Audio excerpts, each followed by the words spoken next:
about my experience in Fort Wayne, but it hasn't been pleasant. Now, I try to support our black businesses in Fort Wayne as much as I can. But anyway, what we're going to have to do, we're going to have to unite, forget about the churches, because they ain't going to do nothing. Now, you got one to go on a 40-day fast to stop the killing, they still killing.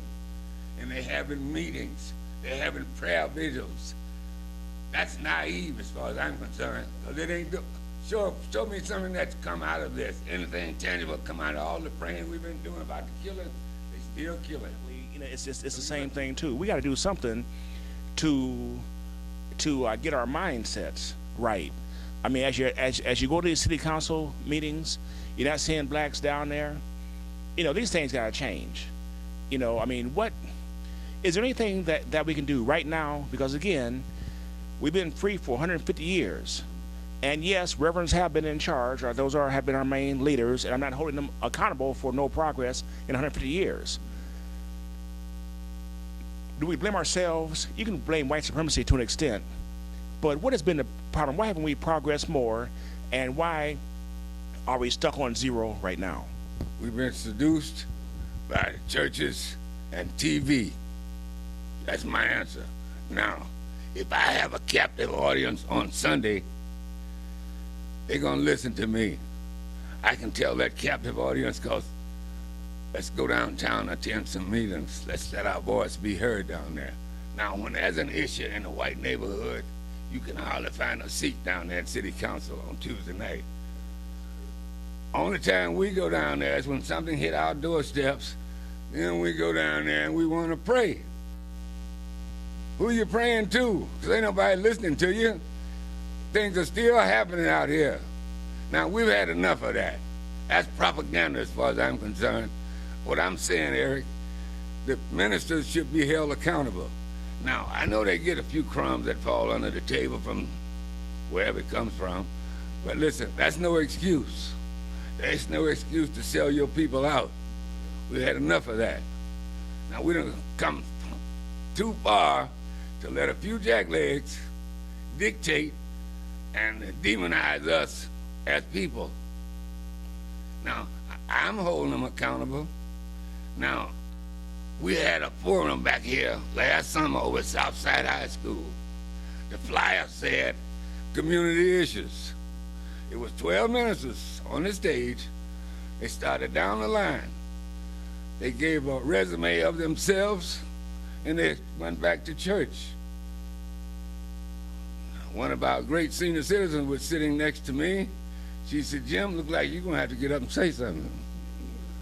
I said, "Hey, why are we here? Did we come here to hear another sermon? We all been to church today. What about the community issues?"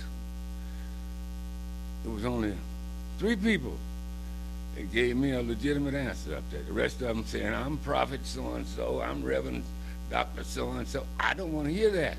We didn't come here for that. Stephen Terry, he gave the most legitimate reason why he was there, and I gave him a standing ovation by myself. Anyway, the minister down at the mission from Jamaica, he pointed at me. He said, "I understand where the brother's coming from." But the rest of them, the moderator, I said, "Hey, we're not going back to church right now." He said, "Well, Brother Redmond, you know everything started in the church." I'm aware of that, but we're not there today. We come here for community issues. That's what the flyer said. Now, why are we going back to church? So it got kind of heated there for a minute. Then they called in the big wheel, the one that migrated back to Tennessee, and he's supposed to cool things down. It didn't help, you know. But the people in the audience, they are like sheep. If the preacher says it, it's all right, huh? Now, that's pathetic. That's real pathetic. You've been here all these years listening to these jacklegs, and as Ms. Stitt alluded to earlier about rundown houses that we buy, the churches the same way. After they wear out the churches, then we go in there and buy them. Then we start a building fund, and we don't even buy a doorknob. All right, now, you know, again, Jim, you said a lot of things there. All right, through the history of the black community, you know, the church was the focal point, and from that time, especially in the '60s, and I mean well before that, but what I'm saying is, we put the faith in the pastor, and back in those days, the pastors were perhaps a little stronger and a little bit more intellectually oriented. I'm not saying that these guys today aren't. What I'm saying is,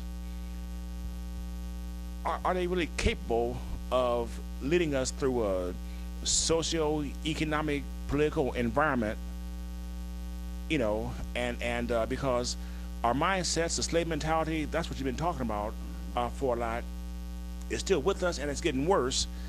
And in fact, in the Lynch doctrine, it says that it's probably too late to change it. We are perpetually a slave mentality. If we don't change it, we're going to end up back on the plantation. But some people want to go back to the plantation and are looking forward to picking cotton. Well, they can go back without me. Now, you know, recently we got a new African-American police chief. Now, Channel 21 was polling people in the neighborhood want to get their opinion on a new chief. Corrine Rose from Channel 21 called my phone, left me a voicemail. I said, Mr. Redmond, we talked to several people out here, and they keep recommending you. Well, why throw me under the bus? You got all these smart jacklegs out here. Let some of them come up and tell what they think. So I told her what I thought. I said, when Fred Rogers and Wayne Kelly was in the Detective Bureau, they solved 90% of all the homicides and crimes out here in the neighborhood.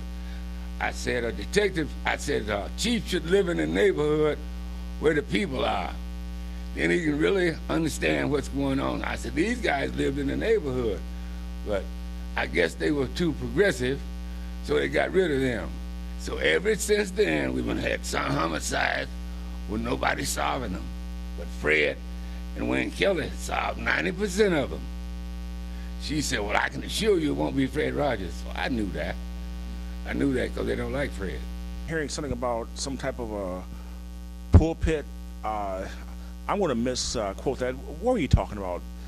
Pulpit pimps? Yeah, pulpit pimp. Wait, what is that? That's a preacher that's pimping the people. You know what a pimp is? He don't work. He dress nice at somebody else's expense. He eat the best of foods while other people are on food stamps. But if somebody needs some help from the congregation, that pimp don't help them. Well, now you're kind of grouping all the pastors together because the pastors had the potential of doing great things here.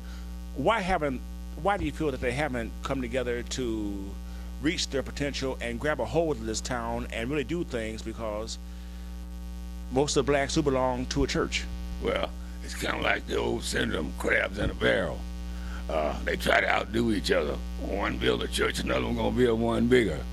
That's my church. Prime example is Pilgrim and Calvary Chapel. They build all these big churches. They don't employ anybody but one man. That's the preacher. Now, why you gonna spend all that money on a building and employ one guy? Why can't you build a grocery store and employ 30 people from the congregation or something? Does that make sense? So therefore, that's why I calculate them as being pimps.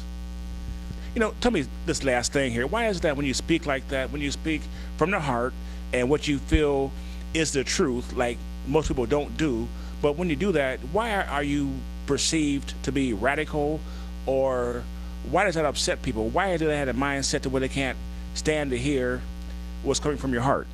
Because I'm not part of the status quo. I don't go along to get along. If the truth hurts, let it hurt. Now, all these Bible thumpers believe in the truth, but they can't stand the truth. Now, that's my philosophy.